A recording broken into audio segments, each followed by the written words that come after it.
Hi, today we are going to look at objects that are in rows and columns to help us with multiplication and division. These are called arrays.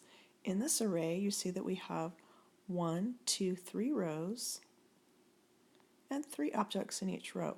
We can write that as 3 times 3, and then the product, which is the answer to a multiplication problem, is the total number in the array, which is 9. The very same array can also be used to show a division equation. For division, you are going to start with the total number in the array, which is 9. You can divide by how many are in each row, which is 3, and then your answer would be the number of rows. You could also think of it as dividing by how many are in each row, and then your answer would be the number of rows. There you have two different equations, one multiplication and one division, from the same array. You may have noticed that the previous array had the very same number of objects in the row as it had rows. It was in the shape of a square.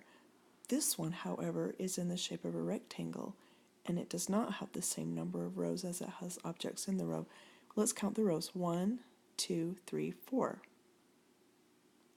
And how many are in each row? 1, 2, 3.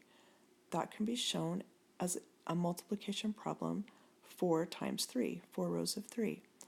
And then the total, or the product, would be the total number of objects in the array, which is 12.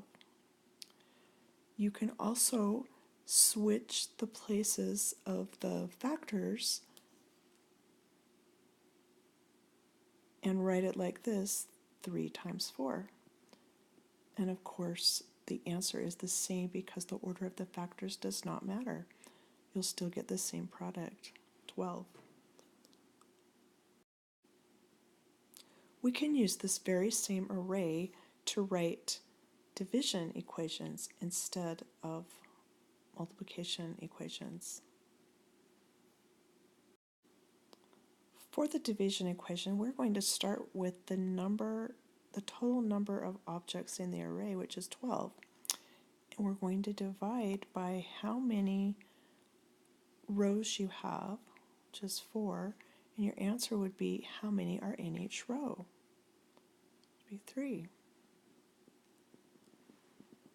Now, similarly as to multiplication, you can reverse the position of the divisor and the quotient and form a new equation to represent this array.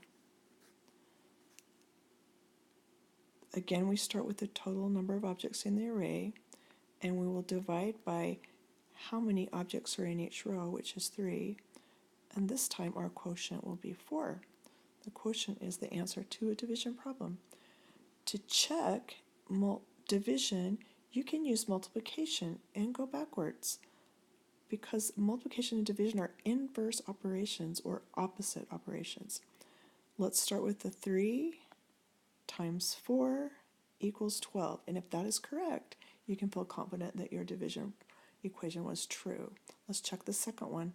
4 times 3 is 12. And since they are both correct, then I know my division problem is correct.